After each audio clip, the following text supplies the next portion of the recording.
Have you ever thought about powder coating? Well, stick around. I'm going to show you the very basics on how to powder coat metal.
Welcome back to the shop. Our first weekend at Shaker Woods is over, and I brought our Buckskin horse back here. If you remember, our Buckskin is all finished other than the safety stand or the glider stand. So I've worked this week on taking it apart. I sanded it, glued it all back together, and then stained and finished it. I didn't record any of that because, well, it's just nothing but me standing, sanding, staining, and finishing, and you've seen plenty of that by now. But I'm going to take you into the paint booth. I'm going to show you the final product. The other thing I want to show you in this episode is powder coating. And those of you that know what powder coating is, then you know what I'm going to show you. But those of you that don't know what it is, aren't familiar with it, or know what it is but haven't taken the plunge into powder coating, I'm going to show you the very basics of powder coating and how simple and easy it is. Once you start powder coating, you'll never pick up a spray paint can again. I used to spray paint here a lot of my parts and pieces, and I'm telling you, once I started powder coating, I don't care if I ever pick up another spray paint can again. But let me take you into the paint booth. I'm going to show you the safety stand now that it's finished, and again, I'm really happy with this waterborne finish, and wait until you see the finished product on this stand. So here is our finished stand, and again, this is waterborne lacquer finish. This is the Sherwin-Williams brand. It's called Sherwood Aqua Chem Plus, and I'll tell you what, this is 3 coats, and man, what a beautiful job. I mean, the finish on this is like glass. It is just outstanding. I just love it. So we'll go ahead, I'll carry this out into the shop, and then I'll get my powder coating equipment all set up, and then I'm going to show you how to powder coat.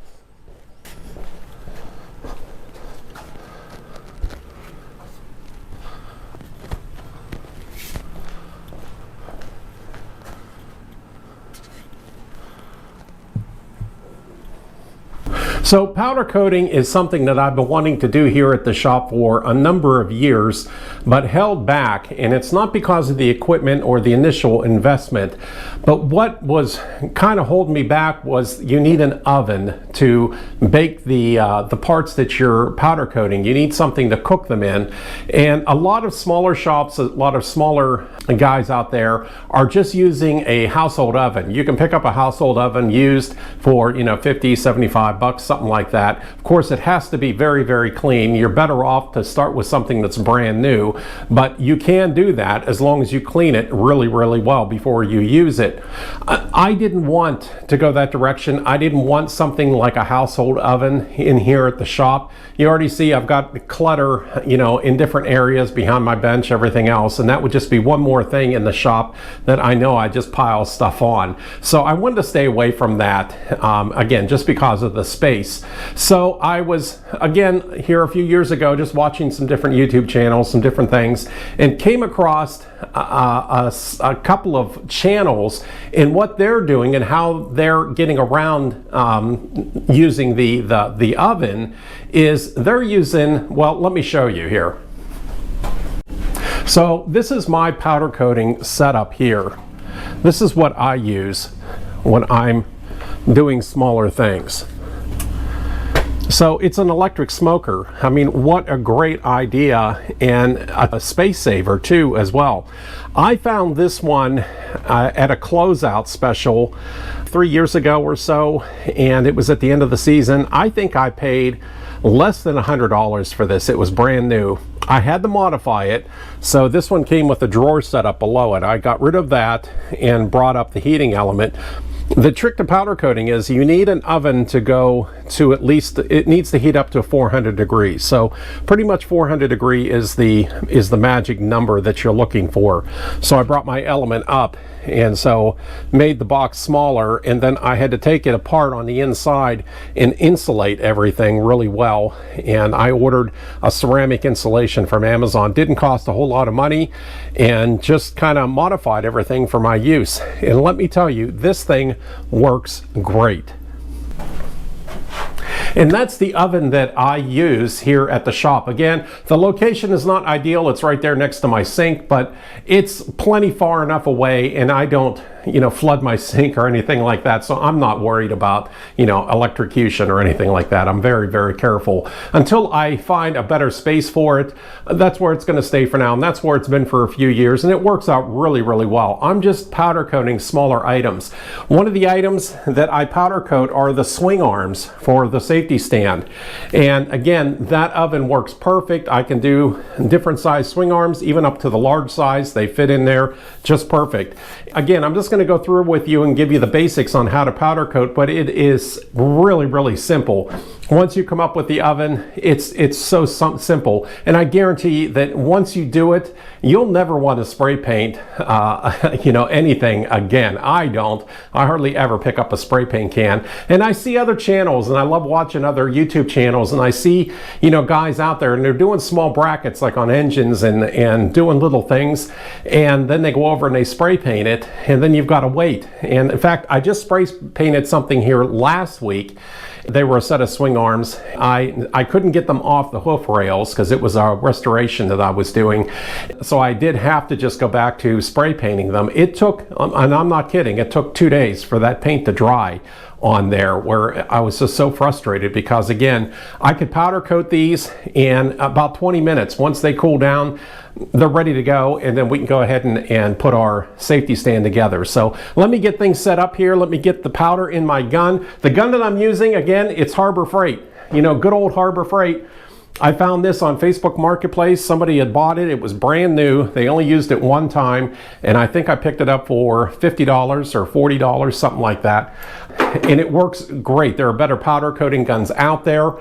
This one, again, for what I'm doing here at the shop, small items, it works perfect for all I need. So I'm going to go ahead and get my powder into the gun, and we'll go through the steps, the few steps that you have to do to prep your metal, and we'll powder coat, and I'll show you how simple it is.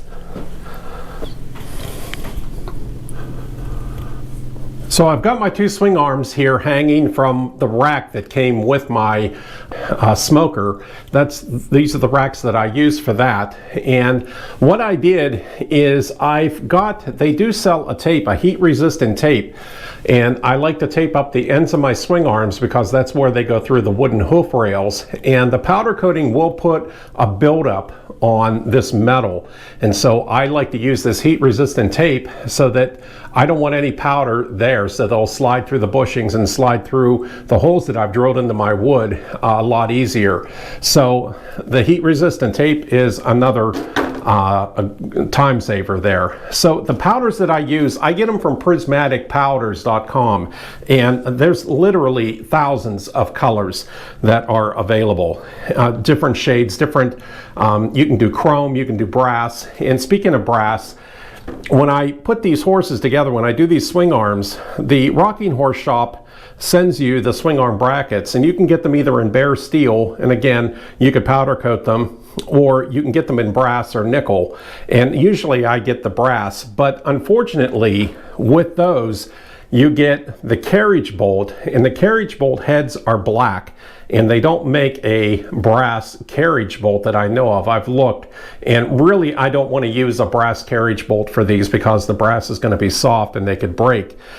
So for years I've just used the black bolts that come with them. But now what I've been doing, and again I'll show you this, is I can clean the little bit of paint that's on here. I can clean that off, and I can powder coat the heads of these carriage bolts into a brass. So it's not a really a true brass, but it's enough that it complements the brass, the sheen on this, and it just makes the black just go away. So I'll show you how I do that too. But as far as prepping the metal, this is bare steel, so I use card cleaner or brake cleaner is all I use. It doesn't take much.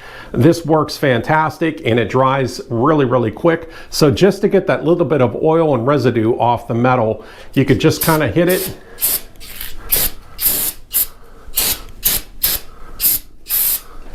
and give it a quick wipe down, and then it's pretty much ready to go. So again, one of the tricks to powder coating is you want to make sure that your metal is clean. You can use some older metal with a little bit of rust, but you do want to clean it as best you can.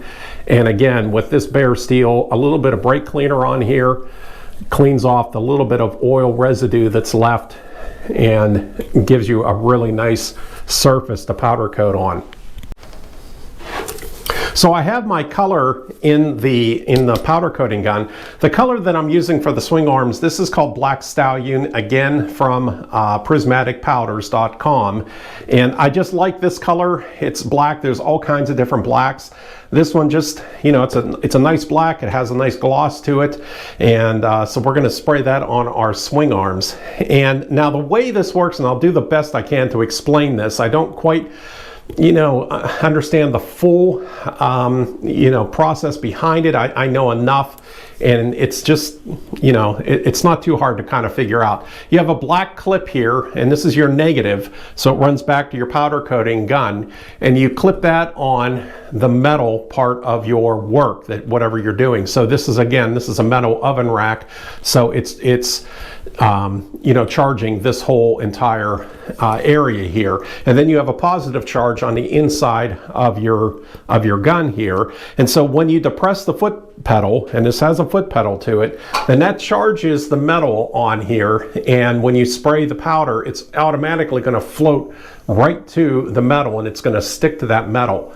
And you have to be careful once you're done spraying, because you can knock some of that powder off. But again, it's very user friendly, so even if you knock some of that powder off, you can spray it right back on. You can even spray on after you bake on the finish. But that's the other part to this, is you want to be careful once you spray your powder on and you put it into your oven that you don't knock any of that paint off. But again, even if you do, you can go back, and once it cools down, you can spray that right back on and bake it again. I mean, it's that user friendly. So I've got the oven heated up back there, so I'm ready to go ahead. I'm going to turn my fan on for my dust collection, and I'm just going to spray this on, and we'll take it over to the oven. We'll let it bake. So I'm hooking my air line to the base of the gun.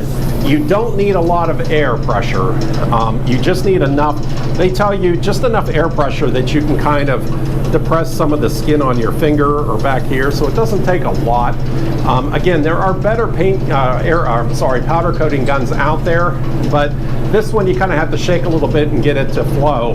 But for what I'm using, it's perfect. So I'm going to depress my foot pedal, activate the negative charge. And you can see how it just starts to automatically stick to our swing arms. You just want to make sure everything is covered.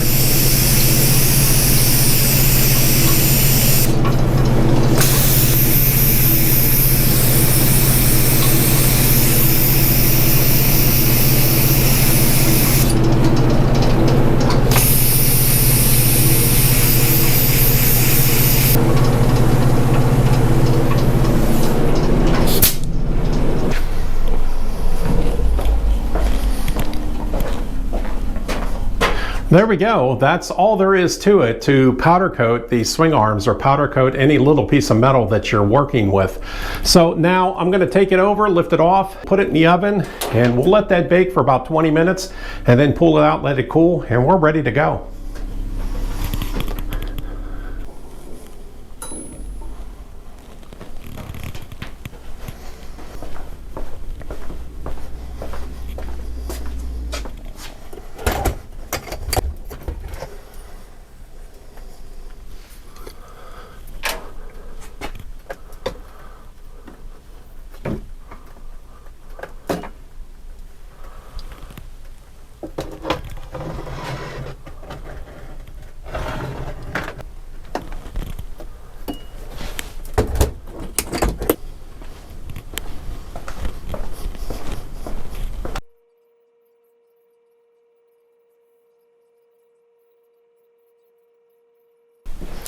Now that our swing arms are in our oven and they're baking, I'm going to give that about 20-25 minutes for that to sit in there and bake.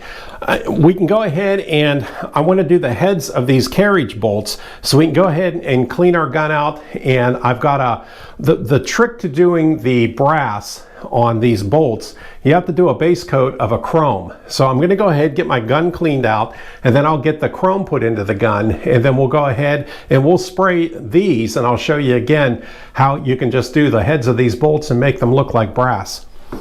Cleanup with these is a snap. All you have to do is use an air line and just blow everything out, and it just, nothing to it.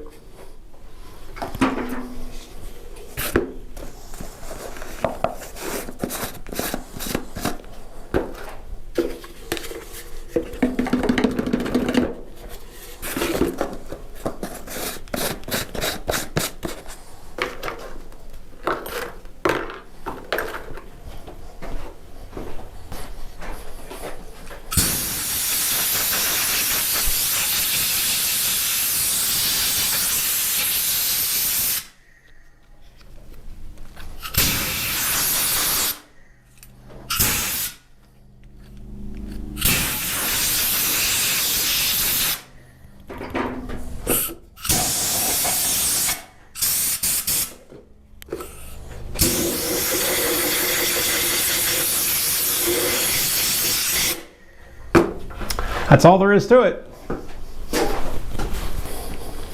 So I took a couple of minutes and I prepped the heads of these bolts. I just went over to the wire wheel and just kind of cleaned off the surface of those carriage bolts. And again, I'm going to hit it with a little bit of brake cleaner just to clean them off.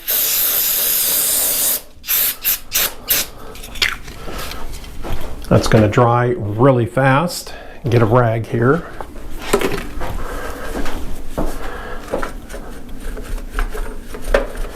Give that a few minutes. I've got the, I'm using, it's called Super Chrome, again from Prismatic Colors, and I'm just going to dust it with some chrome.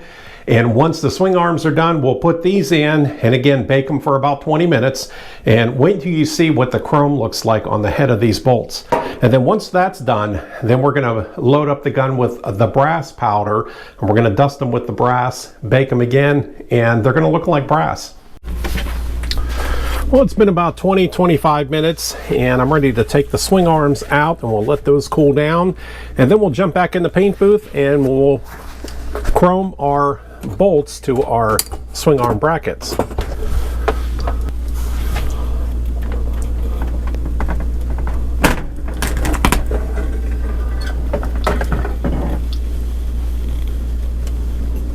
Now, I've never built my drying rack yet, or my cooling rack, so I just kind of stick it above the sink.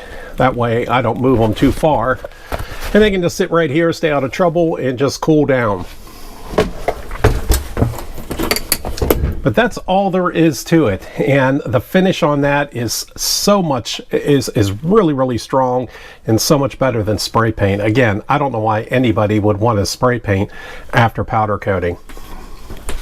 I've got my negative lead on my makeshift carriage bolt holder, I guess we can call it, and I've got my super chrome powder all ready to go in my gun. So let me turn the fan on. We're going to dust this with the chrome powder, and then we'll put them back in the oven and we'll bake them for 20 minutes.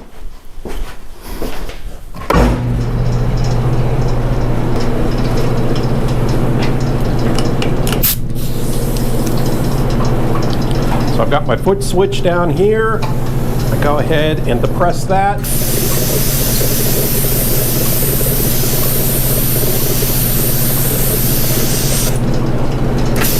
That ought to do it. Let's bake them.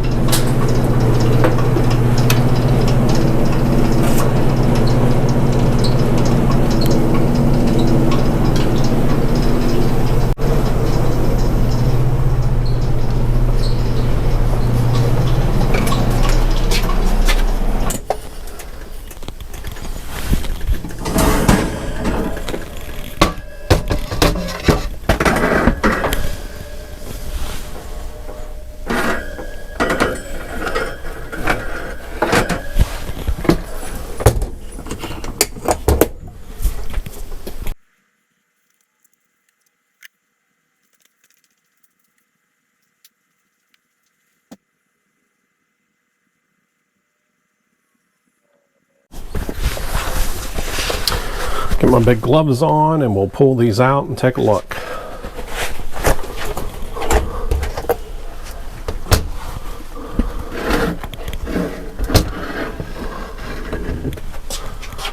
Look at that.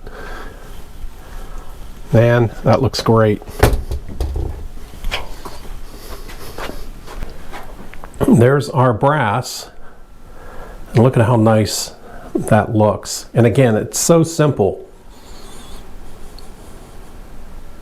And I say brass, I meant chrome. We're about ready to spray the brass powder on now.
Now that our swing arms and our bolts have had time to cool down a little bit, we're ready to reassemble our safety stand. I wanted to show you though what the head of the bolts look like against that brass. Once I get this all assembled, I'll show you, but doesn't that look a lot better than the black? I mean, it just complements and just looks so much nicer than just having the black head of the bolt. So again, that's just one of the things that you can do with powder coating. And again, I would urge you to go on, check out Prismatic Powders and take a look at all of the colors. Again, this is just one type of brass powder that they have. They have all kinds of different brasses that I may try down the road. But right now, I like that. It's called buttered brass, and I think that complements the brackets really well. So let me go ahead and get the stand back together. It won't take too long because again, everything's already pretty much pre-drilled. It'll take me about 10 minutes or so to put this back together, and then we'll bring the horse out, put it on. We'll be back over to Shaker Woods.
Yeah. It's gorgeous. I really like it. Mm-hmm.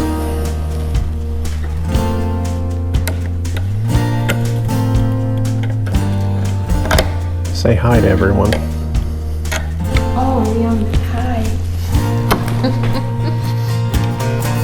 I'll get it.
Well, there we are. There's our buckskin all finished up and it's ready for the show for tomorrow. This is the second weekend over at Shaker Woods.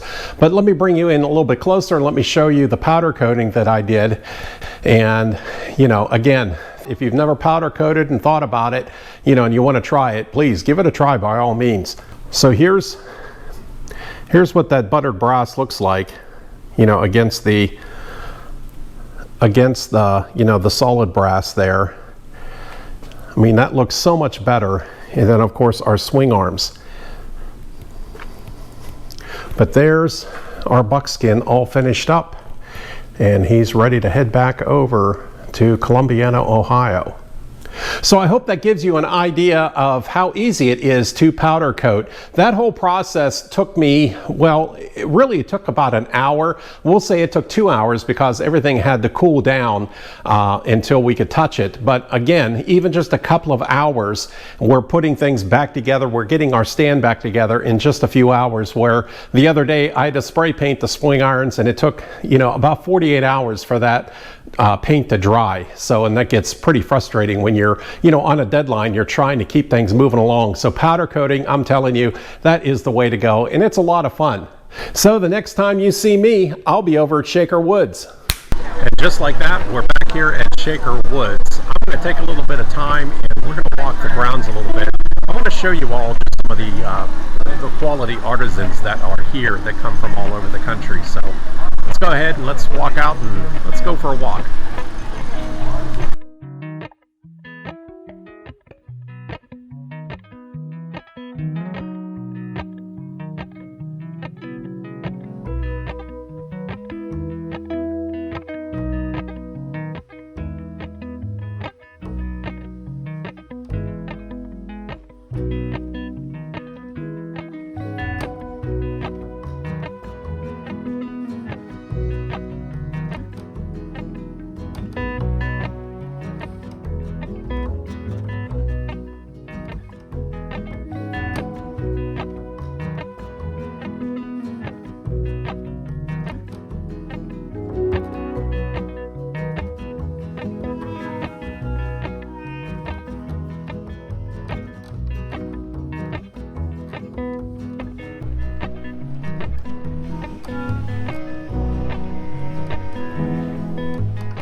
fountain that we do is a self-contained unit. You don't need a water source. The bucket comes up, gives you a water feature where you normally don't have a water, or you don't have water. There's your pump. Every one of them is one of a kind. Nice. Can't build the same one. Can't find the same piece of driftwood twice.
So here with Steve Taggart from Taggart Pottery. How are we doing, Steve? I'm doing great. How are you doing? Good. Tell us a little bit about what you're doing here. I'm going to be making some mushrooms out of stoneware clay. Nice. And it's called the slab method. Where are you from? I'm from Port Huron, Michigan.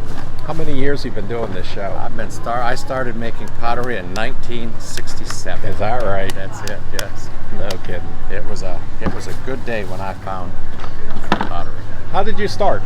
Well, I was an athlete in college, and my athletic career was coming to an end. And I met the art instructor at the college, and she wanted me to take an art class. So I did. And as an athlete, I thought that I'd get teased a lot. But halfway through the course, she called me into her office and said I was doing better work than her majors. So that's all it took. So I was inspired by a very, very good teacher. How about that? And your background is school teaching, correct? I was, yes. I was a school teacher for 34 years in Fort Garrett, Michigan. Okay, very good. Well, I love looking at your stuff. Well, thank you. I Thank you always very much. love coming over. I think it's one of my favorite things here at Shaker Woods. And you've got a couple of other shows coming up, correct? I do. I have the Michigan Renaissance Festival, which I've been doing since 1980. So, and I'm one of the very first people that started out there. I mean, there's not many people that have been there as long as I have. I think all the other ones have retired or quit. So, that's a doily that I roll into the clay. Then I form this around this armature, which is just basically a piece of clay. Mushroom shape. That makes the mushroom shape. Very cool. And this is what I do just to demonstrate at shows and stuff. That's the only time I make mushrooms, is when I'm demonstrating at a show. Now my son's also, who's about 39, and he's into the clay now too. So Very good. Well, good. Well, we'll let you get back to it. okay, And I think we're going to continue walking around. okay. Well, Thanks, Steve. You're welcome. We'll see you next weekend. I will be here, ready All to right. do. I can finish up this mushroom and get some finish ones up there. I know. All right. Take care. Okay.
Well, we're back from our second weekend over at Shaker Woods, and this time I was able to get out and explore a little bit before the gates opened up and the crowds came. Saturday, there were so many people there, it was shoulder to shoulder, and it's hard to walk around and film when there's that many people there. But I hope you enjoyed, the little bit of the walk around, and that's only just a small portion, again, of what I was able to film before the gates opened and I had to get back to my area.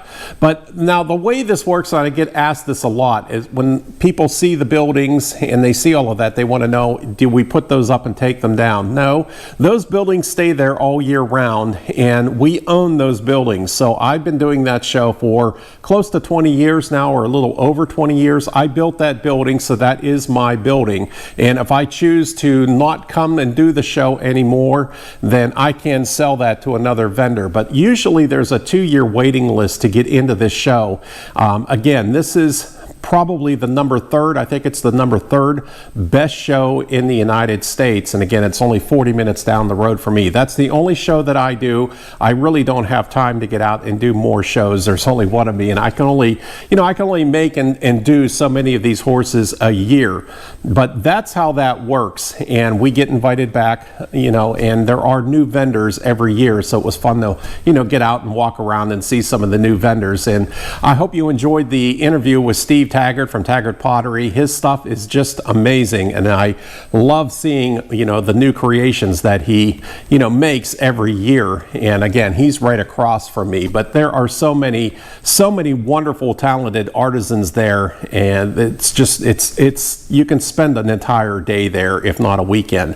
But you know, we had a little bit of rain over the weekend. That did not, you know, sour anybody's attitudes at all. The people still came and they lined up and they came in, and we had a great time and made some new friends. And again, we've got some interesting, let's just say some interesting proposals or things that I'm thinking about doing here that people have asked me, that, you know, possible commissions coming up here in the near future. So I'll be letting you in on a little bit of that. But this time around, I brought our bow rocker, our medium horse on bows, back here to the shop. And I think what I'm going to do here this week, I think I'm going to make this a dapple gray.